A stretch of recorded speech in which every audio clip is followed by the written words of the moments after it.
오늘 우리에게 주신 하나님의 말씀 보도록 하겠습니다. 에스더 3장 7절로 15절 말씀입니다. 생명의 샘가 4월 10일 수요일 말씀 하만의 명령을 따라 함께 읽겠습니다. 아하수에로 왕 제12년 첫째 달 곧 니산월에 무리가 하만 앞에서 날과 달에 대하여 부르 곧 제비를 뽑아 12째 달 곧 아달월은 얻은지라. 하만이 아하수에로 왕에게 아뢰되 한 민족이 왕의 나라 각 지방 백성 중에 흩어져 거하는데 그 법률이 만민의 것과 달라서 왕의 법률을 지키지 아니하오니 용납하는 것이 왕에게 무익하니이다. 왕이 옳게 여기시거든 조서를 내려 그들을 진멸하소서. 내가 은 1만 달란트를 왕의 일을 맡은 자의 손에 맡겨 왕의 금고에 드리리이다 하니 왕이 반지를 손에서 빼어 유다인의 대적 곧 아각 사람 함무다다의 아들 하만에게 주며 이르되 그 은을 내게 주고 그 백성도 그리하노니 너의 소견에 좋을 대로 행하라 하더라. 첫째 달 30일에 왕의 서기관이 소집되어 하만의 명령을 따라 왕의 대신과 각 지방의 관리와 각 민족의 관원에게 아하수에로 왕의 이름으로 조서를 쓰되 곧 각 지방의 문자와 각 민족의 언어로 쓰고 왕의 반지로 인치니라. 이에 그 조서를 역졸에게 맡겨 왕의 각 지방에 보내니 12째 달 곧 아달월 13일 하루 동안에 모든 유다인을 젊은이 늙은이 어린이 여인들을 막론하고 죽이고 도륙하고 진멸하고 또 그 재산을 탈취하라 하였고 이 명령을 각 지방에 전하기 위하여 조서의 초본을 모든 민족에게 선포하여 그 날을 위하여 준비하게 하라 하였더라. 역졸이 왕의 명령을 받들어 급히 나가매 그 조서가 도성 수산에도 반포되니 왕은 하만과 함께 앉아 마시되 수산성은 어지럽더라. 아멘.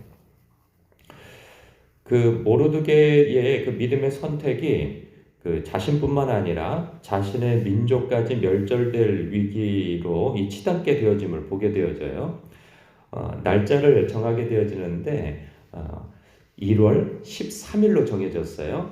그 유다인들의 멸절의 날이 그러니까 그러니까 1월 13일에 그 법을 정하여서 조서를 보내는 날이 이 날이고 그리고 그 하만의 입장에서 거사를 치르는 그래서 멸절의 날이 12월 13일이에요. 그러니까 11개월 후에 그러한 일이 되어지도록 지금 조서를 다 보내는 그 법안을 통과시킨 거예요.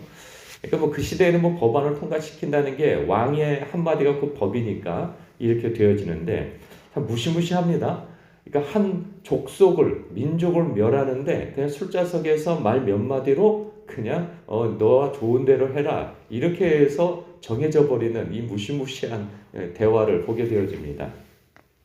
근데 이 상황을 보면 이제 왕의 윤호가 황제의 윤호가 내려진 거잖아요. 반지의 인장까지 뽑아주면서 하나님의 백성을 전적으로 대적하는 그 사람에게 전권을 맡겨버렸단 말이에요. 그 사람은 유다인들이 즉 하나님의 백성들이 멸절되어지기를 전멸되어지기를 원하는 사람인데 그 사람에게 정권을 주어 다 멸하라 이렇게 이야기를 해버렸으니 이 상황 속에서 보니까 13절에 보니까 12째 달 곧 아달월 13일 하루 동안에 모든 유다인을 젊은이 늙은이 어린이 여인들을 막론하고 죽이고 도륙하고 진멸하고 또 그 재산을 탈취하라 이리 명하였습니다.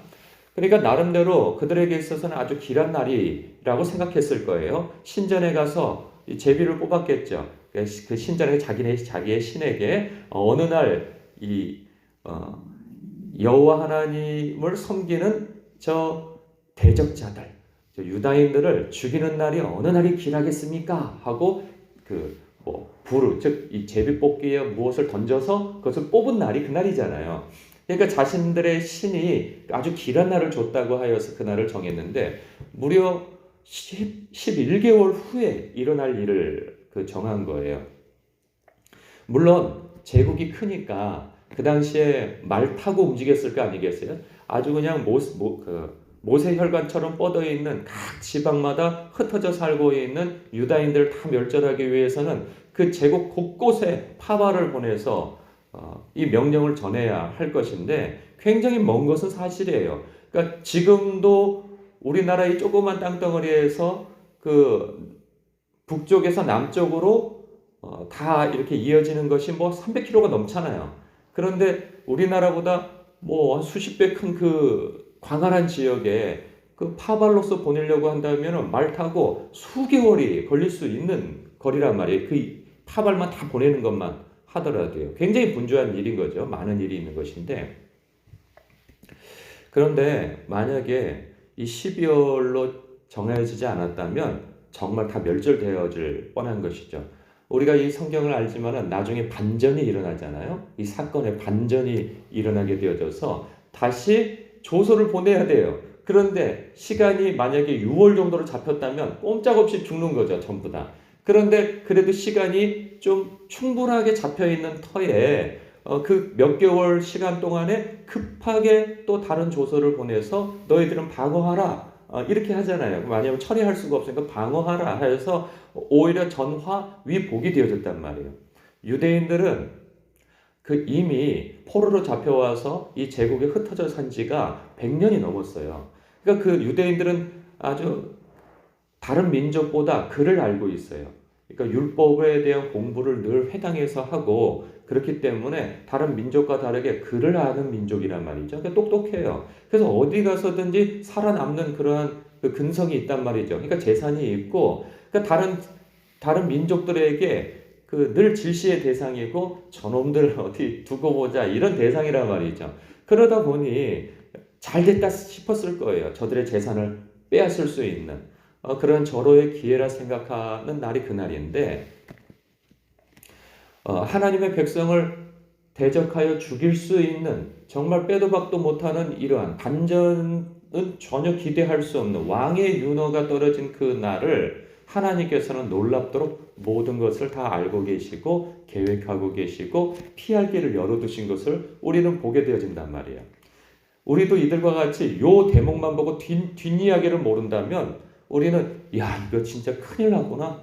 이거 어떻게 빠져나올 수가 있어 이 상황에서. 그러는데 우리는 전지적 작가 시점에서 보게 되어지잖아요. 하나님께서 놀라운 반전을 일으키시구나. 그러니까 자기의 신들이 가장 길한 날을 줬다고 하는 그 날까지도 하나님께서 움직이셨다고 보는 거죠.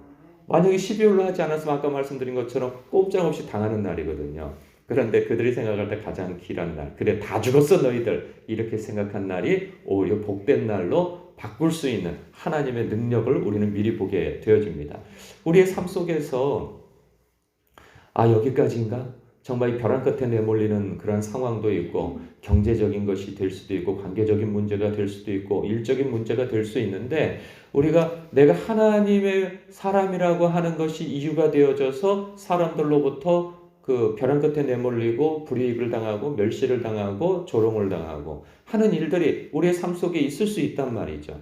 그때 우리가 이 말씀을 통하여서 얻게 되어지는 교훈이 무엇이겠어요? 하나님께서는 반전의 하나님이시라는 거죠. 사람이 볼 때에는 꼼짝없이 당할 수밖에 없는 그 상황임에도 불구하고 전화 위복이 되게 해주신다는 거예요. 오히려 화가 복이 되어지도록 만드실 수 있는 이는 하나님이시라는 거예요. 그러니 기도하라는 거죠. 왜? 여기서도 핵심은 기도예요. 하나님께 매달려서 그 문제를 해결한 받게 되어지는 것을 이 성경을 통해서 에스더서를 통해서 보게 되어지거든요. 그들이 만약에 하나님께서 당신의 백성이 죽을 걸 가만히 두고 보시겠어? 그냥 가만히 있으면 하나님께서 알아서 해주실 거야. 그렇게 대면하지 않습니다. 하나님께서 어느 예언자를 통하여서 너희들 가만히 있어라. 내가 이 문제를 다 해결해 줄게. 이렇게 말씀도 안 하세요. 이 상황 속에서. 그냥 자신에게 맞닥뜨린 그 엄청난 위기 앞에 하나님 외에는 답이 없는 것을 알고 하나님 앞에 나아가 기도하게 되어진단 말이에요. 하나님도 우리에게 그렇게 일하시는 거예요. 배후에서 하나님께서 우리에게 피할 길을 열어주세요. 그러나 그 문제를 맞닥뜨린 당사자들은 우리란 말이죠. 하나님께서 어떤 예언자를 통하여서 말씀해 주시지 않으세요. 그냥 발등에 불이 떨어져 버린 거예요. 그런데 지나고 보면은 우리의 발등 위에 불이 떨어지지 않고서 우리는 기도하지 않는 사람들이 또 우리예요. 우리는 평안한 때 기도하게 되질 않아요. 우리의 성정 자체가 그래요. 그래서 하나님께서 당신의 백성이 어떤 때에는 이게 위기나 어떤 그 어려움을, 고난을 허락하시는 걸 봐요. 그때 우리가 가져야 할 마음은 이거 하나님께서 나를 부르시는 사인이시구나 라고 생각하면 딱이라는 생각이 들어요. 물론 문제가 정말 일어났을 때에는 털썩 주저앉게 되어지고 막막하고 어찌할 바를 모를 수 있어요. 이들도 그래요. 나중에 이 사건이 이렇게 진행되어지는 것을 보고 하만도 털썩 주저앉아서 옷을 찢고 채를 뒤집어 쓰고 있거든요. 우리도 그런 무능함을 하나님 앞에 드러낼 수밖에 없게 되어지는 거예요. 그러나 그것이 기도이고 그것이 하나님을 의지하는 방법이란 말이죠. 통로란 말이죠. 우리의 삶 속에 저마다 크고 작은 일들이 다 있습니다. 그 문제를 가지고 하나님 앞에 나오는 여러분들, 하나님께서 잘 왔다, 나에게 이야기하라, 그 말씀으로 오늘 이 말씀을 받았으면 합니다.